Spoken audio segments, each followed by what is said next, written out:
আসসালামু আলাইকুম। আমি ডাক্তার মোহাম্মদ আতিকুর রহমান, নাক কান গলা রোগ বিশেষজ্ঞ এবং হেডনেক সার্জন। আবাসিক সার্জন হিসেবে ইএনটি অ্যান্ড হেডনেক ক্যান্সার হাসপাতাল আগারগাঁওতে কর্মরত আছি এবং কনসালটেন্ট হিসেবে ইবনে সিনা ডায়াগনস্টিক সাভার শাখায় নিয়মিতভাবে চেম্বার করছি। প্রিয় দর্শক, নাক কান গলার বিভিন্ন সমস্যার মধ্যে আমাদের কাছে আরেকটি সমস্যা নিয়ে খুব কমনলি রোগীরা আসে, সেটা হচ্ছে এই নাকের হাড় বাঁকা, পলিপাস, নাক বন্ধ থাকা এবং এই নাকের হাড় বাঁকার অপারেশন কখন করতে হয় এটা নিয়েও রোগীরা অনেক দ্বিধাদ্বন্দ্বে থাকেন। অনেকেই বলেন যে অপারেশন করলেও নাক বন্ধ ঠিক হয় না, নাকের সমস্যা আবার ফিরে আসে। এই বিষয় নিয়ে কথা বলবো যে নাকের অপারেশন বা হাড় বাঁকার অপারেশন যেটা সেপ্টোপ্লাস্টি কখন করতে হয় এবং অপারেশন করার পরেও কেন নাক অনেক সময় বন্ধ থাকে। প্রিয় দর্শক, আসলে আমাদের নাক যে বন্ধ থাকে কমনলি দুটো কারণে।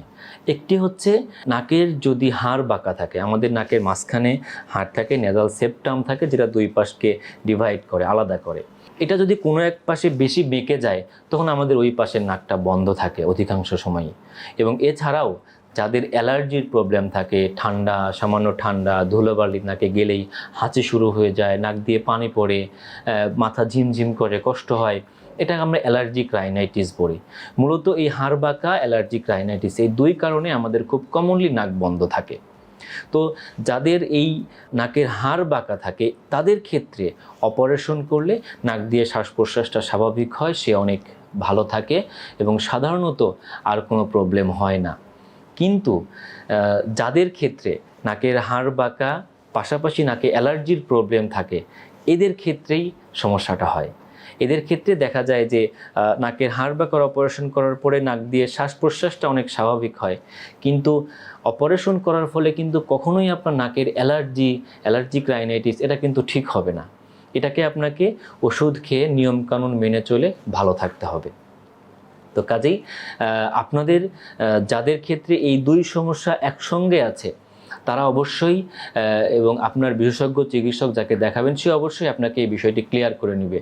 সেটা হচ্ছে যে আপনার এই যে নাকের যে অ্যালার্জির প্রবলেম হয়, হাঁচি হয়, নাক দিয়ে পানি পড়ে, এটার জন্য কিন্তু আপনাকে মোটামুটি সারা জীবন কিছু বেসিক নিয়মকানুন মেনে চলতে হবে।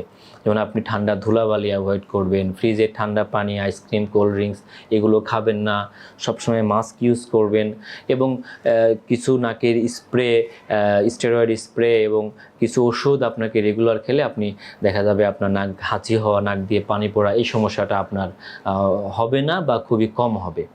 আর যাদের হাড় বাঁকা শুধুমাত্র তাদের ক্ষেত্রে অপারেশন করলে নাক দিয়ে শ্বাস প্রশ্বাসটা স্বাভাবিক হয়। এবং আরেকটি তথ্য দিয়ে রাখি, সেটা হচ্ছে আপনার নাকের হাড় যতই বাঁকা থাকুক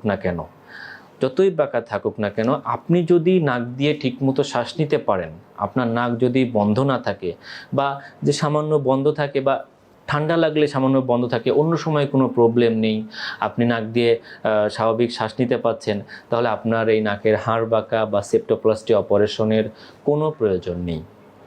আপনি যদি ঠান্ডা লাগলে তো সবারই নাক বন্ধ থাকবে, এটাই তো স্বাভাবিক, কয়েকদিন বন্ধ থাকে, এরপরে আবারও ওষুধ খেলে হয়তো ঠিক হয়ে যাবে। তো কাজেই আপনি সিদ্ধান্ত নিতে পারবেন আসলে আপনার নাকের অপারেশন কখন লাগবে। যদি আপনার নাকের হাড় বাঁকা থাকে, আপনি যদি নাক দিয়ে শ্বাস নিতে অসুবিধা হয়, নাক বন্ধ থাকে এবং এটা সব সময়, শুধু ঠান্ডা লাগলে বিষয়টা এরকম না, সব সময় যদি আপনার নাক বন্ধ থাকে তবে সেই ক্ষেত্রে অবশ্যই আপনার নাকের হাড় বাঁকার যেটা সেপ্টোপ্লাস্টি এই অপারেশন লাগবে। সবাই ভালো থাকবেন। আসসালামু আলাইকুম।